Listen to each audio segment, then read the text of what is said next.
organizations that we need to increase the level of civil protection to particular groups, particular workers that are not necessarily protected fully. So, for instance, workers in agriculture, in domestic pockets. And we talked about the idea of the importance of considering that human trafficking happens within the context of labor.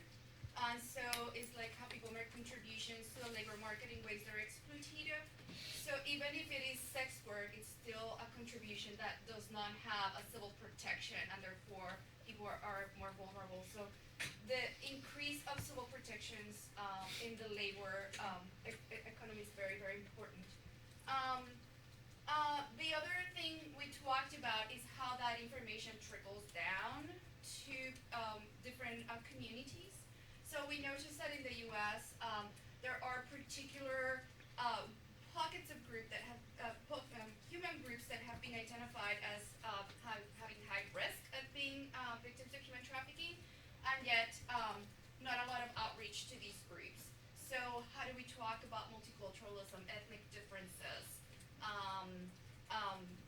differences in socioeconomic status, LGBTQ issues, all this stuff needs to be considered. So I guess the idea of that, to sum it would be how do we increase outreach, inclusion, and access to vulnerable populations.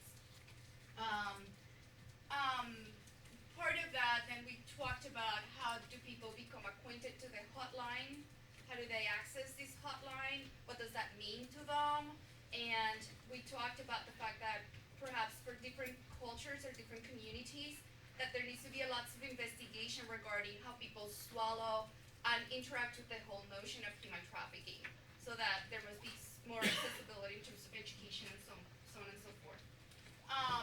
We also talked about the fact that all populations should have access to their individual rights, to an understanding of what that means, and that would increase awareness. And we discussed the idea of putting this information into schools. So how do we increase ideas about your status as a human being in this civil society from a very early age, and what your rights would be. We through trainings and education and the empowerment of particular populations, like the empowerment of women and girls, how do we conceive of our bodies, all of these things should protect. It is also, on the other end, how do we create public awareness about the social status of people, and how perpetrators sort of abuse vulnerable situations that people have.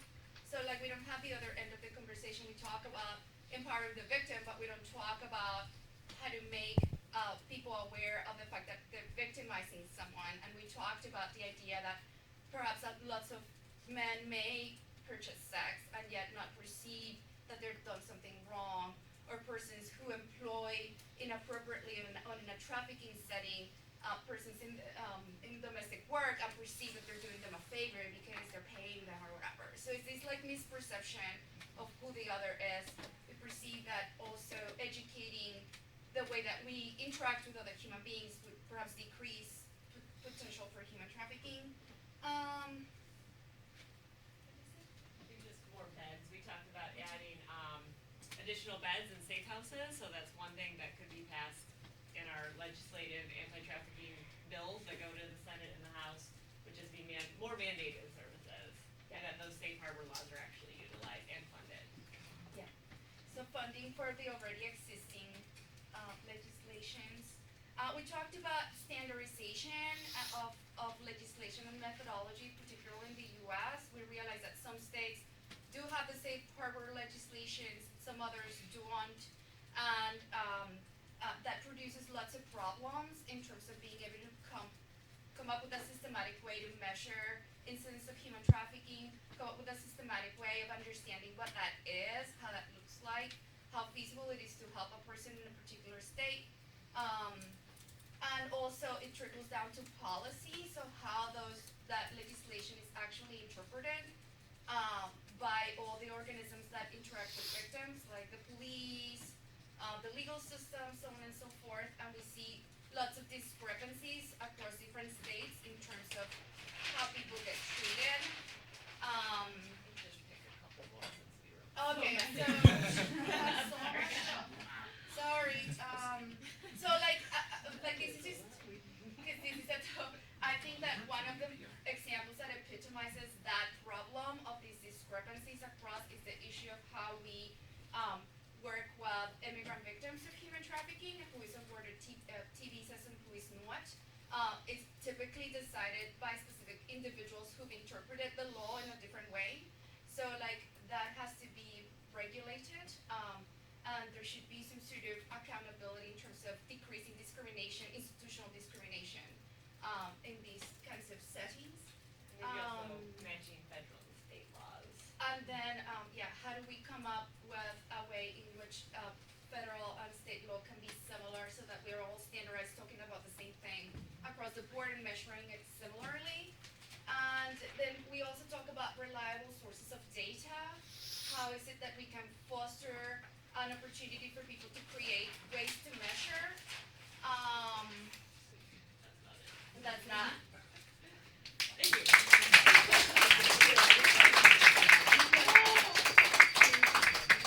I just wanna say one thing, Yes. and we'll go on. Go ahead, Judy. Yes. Oh, I'm sorry. Joe, Oh, sorry. Sorry. Anyway, one thing that we need in the issue of trafficking, sex trafficking, things like that, are safe places for them to get, those who are identified, to get rehabilitation. We've had them in drugs, we've had them in other kinds of things, but somehow it's very elusive to find a place where a vulnerable child can be safe, can be safe. That's what I wanted to Thank you. leave with. Okay, and who is, let me just ask this and then Josh go on. Who is writing the report on trafficking? Judy, with whom? You and me? Yeah, you said you would participate. Who else from your group will, work on writing a report? I think Sarah should, I think you. Emmy has it down. Yeah. Sarah? Sure. Okay. Got it, thank you. Thinking about my current Is it workload. gonna be only the New York chapter that's gonna be putting the report together, you want anybody else to get involved too, in helping out with the report?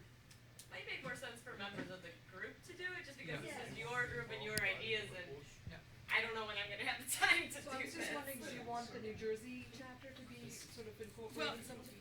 It's the people who participated in that round table. Which I did too. Of course. Yes, so I was just wondering if it's okay. Participate as well. Okay, so I guess I would be one of them too, who would be creating the report with you all.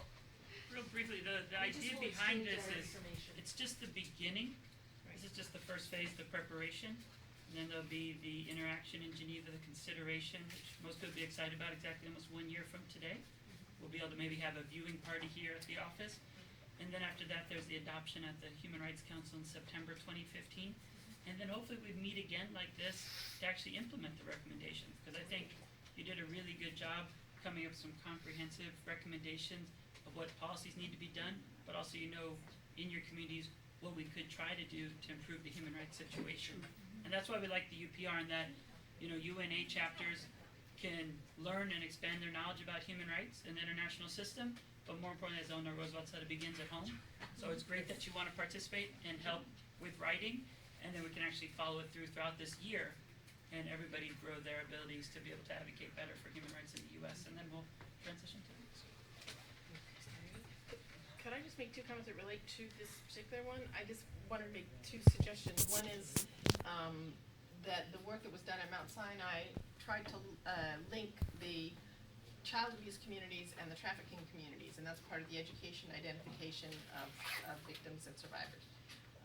And I think, so building that might be helpful. The other is that the due diligence project, has developed a much more rigorous approach to accountability mechanisms for violence against women and girls, and that might be a useful framework to look at. Let's see, in this group, the status of women and girls, one of the first things that we started with is that that's actually much broader in scope than trafficking.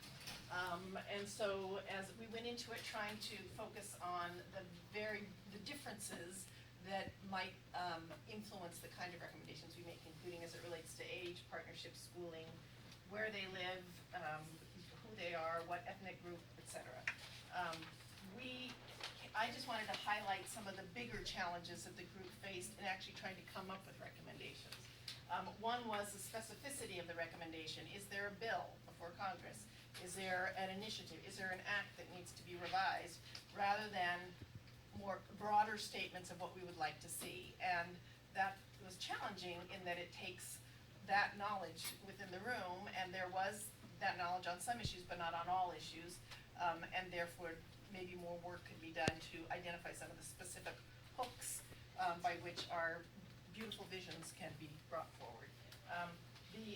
Another issue, as I noted, was are there recommendations on consideration, and is it plausible or possible? Can this be done through a law or a bill? And we even talked about, for example, addressing the issue of sexuality education and human rights education through the mechanism of the core curriculum and the Common Core. The Common Core and all of that work that's coming out of the education sector. One of the other challenges was identifying the implementers, and that relates specifically to the human rights issues of accountability. Who are we holding accountable? One of those issues is states' rights, federal-state relationships and oversight, in particular on the issue of abortion, for example. We talked about that a little.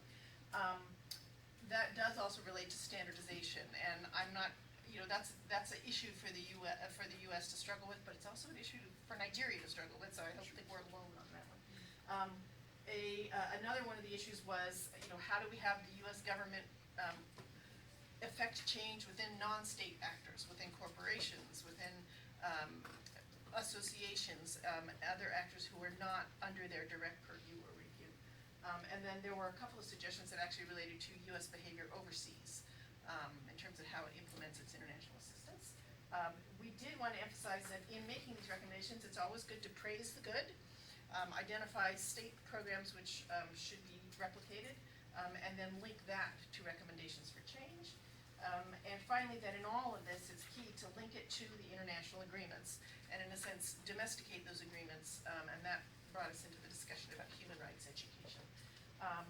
I think we also didn't speak as specifically about issues around standardization of measurement and sources of data, but that's definitely an underlying issue in all of the recommendations that we set out there. So I will now try and bring the recommendations were. We started out doing it a bit by sector, and then just to get everything on the page, jumped around a bit. As it relates to education, recommendations for provision of pre-K and K opportunities for education, not only for the reflecting the needs of the young people themselves, but also reflecting women's role in the economy and their opportunity and the increasing percentage of female-headed households or single mothers. Another is to include in the educational system and invest in multiple mechanisms for fostering an intergenerational dialogue between older and younger women through formal mechanisms of school and even through informal mechanisms, such that there's a learning and a transfer of understanding. Another related to that to some degree was strengthening the mentoring element, both within the educational system and also in programs that relate to school to work transition, is how it's talked about internationally. Sorry, my international bias is showing. And related to that in terms of educational content was that the the intergenerational dimension of it needs to be integrated both at the level of the curriculum and outside of the curricular effort in broader public diplomacy. There was some discussion about specific work being done at NYU as it relates to that. Another major issue in educational opportunities is the safety of women and girls at school at all levels, primary, tertiary, primary, secondary, tertiary. And there was also some discussion about safety in the school to home transition, but particularly as it relates to marginalized communities or communities which are discriminated against, in which there's a disproportionate amount of suspicion, stopping, frisking, arrest, but also perhaps less oversight in terms of safety, even public investment in terms of lighting. We didn't even get to that level, but it's all part of being in a marginalized neighborhood. The other element, as it related to, if you will, participation and governance of girls and women, is to engage young women in conversations to inform government policy and government programming in the public sector, as well as engage them with the private sector as experts to inform those processes. Included in the participation question also was a need to look at the issue of incarceration, not just as it relates to discriminatory patterns within incarceration of women and girls, but as it relates to the discriminatory patterns of incarceration of men and boys, and the impact that that has on the health of those communities and on the roles, burdens, and experiences of women and girls. With relation to age, more broadly, that the U.S. needs to foster and cooperate in an effort to disaggregate for the purposes of public information the proportion of U.S. money spent overseas which is focused on programs addressing older women. And that there should also be an effort to pursue and support an international convention addressing the rights of older women and girls and older peoples, I presume, as that has been a key mechanism for working on indigenous people, disabilities, a whole range of issues, but it should be the same for older people. Also a very specific reference to, and in this case it was actually a bill before Congress, which needs to be described by the name of the act rather than Gillibrand, but reviewing the treatment of military women as it relates to a variety of issues, including some of the issues that LaTanya raised earlier.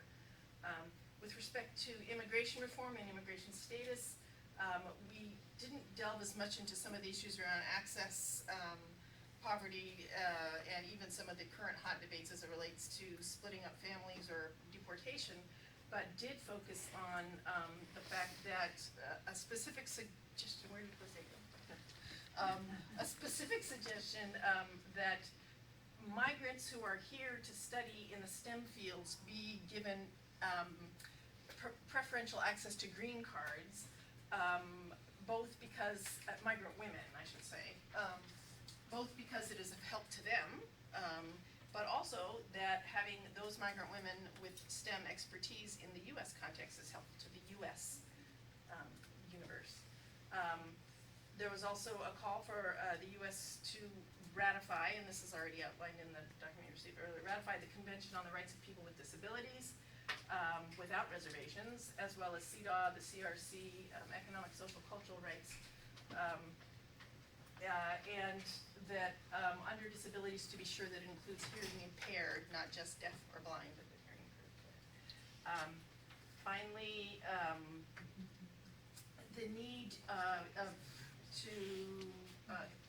to focus more on issues of domestic violence within the migrant communities, within the current discussions around the 2013 Violence Against Women Act, and also that this effort should be made a permanent law, not a recurring act that has to be reauthorized each year. And that a need to diversify the voices that push the U.S. to engage in dialogue, to include those who are disenfranchised, outreach to those, as example, the New York domestic workers and the successes that they've had, as well as encouraging participation in the world I want. And then, okay, so the U.S. is responsible for domesticating these agreements, including the White House pushing people to participate in that campaign, that a human rights framework and issues around empowerment and girls' empowerment should be included in our educational system as in the core curriculum, and the suggestion was, as a model, It's All One Curriculum, which is produced by the Population Council and does exactly that. And that within the Violence Against Women Act, U.S. international investments need to assess the impact on women and girls and that there should be an ambassador created, to address the issue of women and girls globally. And then, let's see, a whole set of incentive programs to encourage investment in women's entrepreneurship, and that the Health and Human Services need to create standards in line with Cairo and other agreements as it relates to reproductive and sexual health and rights. And that was the area where we ran into the state policy problem. So, then the last recommendation was related to exploitation of women in religious groups, which requires some investigation and evidence building to provide basis for a recommendation. So there we go. I think we came up with a lot. Yes. If I'm not mistaken, we have Corinne, Ilgu, and probably Natalie on the reporting. Anyone else? Great job, thank you. Thank you.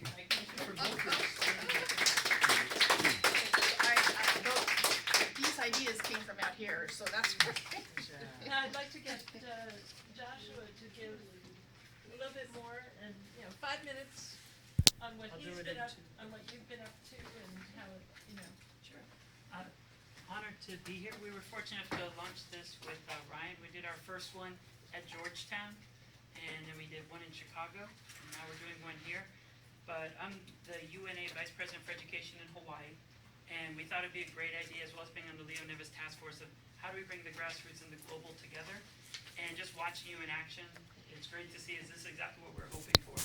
That you'd have interested individuals be able to provide their input, and then also the consideration that you had of impacted individuals being included in the process to be able to make sure, we don't perpetuate these problems in our country. So at the first UPR cycle, I was fortunate enough to help probably around 60 different indigenous peoples and nations through the first cycle, and then I was tapped to be the Geneva coordinator for the US NGOs and civil society. So that was great for that. And I just was named the co-chair for the task force for the second review of the UPR. So I can assure you that what we're going to be doing is between now and September 15th, everyone can do their stakeholder reports and turn them in. So the idea is that we'd take these reports on these specific issues and then submit them to the UN. They'd go into the Office of the High Commissioner for Human Rights report. They'll all be submitted on time by September 15th. You're in New York, so you actually have a little bit of an advantage. I've been doing some talks here at Fordham, School of Social Services, and other aspects. And for those spaces where you actually lobby governments and actually make sure that they put the recommendations and the questions to the US, you're fortunate that you live in New York, so we could actually coordinate between September to roughly May to make sure that we talk to the right governments and lobby those that put the issues forward on women's rights. It's Norway, but many others as well specifically. And so you could still be included and involved, but just a short document that's just what's the issue, what's the question, what's the recommendation, and to simplify that. And then, of course, the exciting thing is in May, just 1 month, 1 year from now, basically, there will be the 3.5-hour review of the United States. The exciting new thing about the second cycle, every country can ask questions. Last time it used to just be the first 70 that could sign up and then it ran out. But with the second cycle, it's 3.5 hours, half an hour longer, and they just cut the time. So we might get 51 seconds. I believe that's what China got. Every country got 51 seconds to ask questions. It's good. It ends the honorable and da-da-da. It just goes, our recommendations are. So the exciting thing is anything that you've written and anything that is uttered and said 1 year from now makes it into the UPR final report. So that's the exciting part. You can see your results within 1 year. We don't always do that at the UN. It is webcast. That's why I said we can actually have a viewing party here. Great. And you could do it also at New Jersey and Southern New York and in Hawaii. We can all watch at the same time. And then after that, there's a, the summertime. We could do all kinds of things. You could have videos where people say, please adopt recommendation 84, because there'll probably be, we did 228 recommendations the first time. I'm pretty sure we'll top 300 this time as more and more people are involved, such as yourselves. And usually the best part is all the recommendations really did come from us in the United States. There were some political things that people wanted to put to the US, but the great majority is from people really caring who wanted to try to make the country better. And then the final part is there's just an hour review, That'll happen in September of 2015. And then the exciting part is we actually try to implement these ideas, and I really like the idea of identifying who in the national, and that's something that never happened in the US. I mean, that we actually know people at State Department are responsible for this housing policy, and that we know Department of Education is doing this, and Department of Justice. It was always just something in DC, and State Department would invite the main 5 NGOs and they would all participate. We really are trying to expand it to cover the entire country and for everyday people to be able to be involved and participate. And that's kind of what we're doing. You're really at the forefront. You're one of the top 3, the first ones. And there will be other activities. I can say I just talked with State Department an hour ago. They're calling me, and they really like sponsoring the listening tour and sessions such as this where universities will sponsor. So San Francisco just said they would sponsor. They said, oh, we're so interested, what's the name of the contact? That was so you know you've got them, State Department. And then the other one was UDC in Washington, D.C. in August.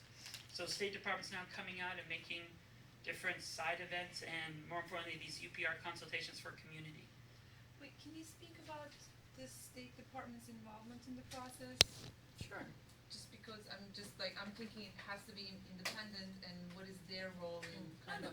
So in the first round, in the first year, that happened in 2009 and 10, State Department, I can actually say, did really good. In the sense that no other country ever had a listening tour going to 13 cities. So the US did a really good job, but State Department said they're just listening, so it wasn't really a dialogue or a constructive conversation. It was just more like gathering information. Depending on your perspective, cynical, gathering data to know everything we're gonna say, or genuinely trying to understand what's happening on the ground. Sort of like an Obama thing.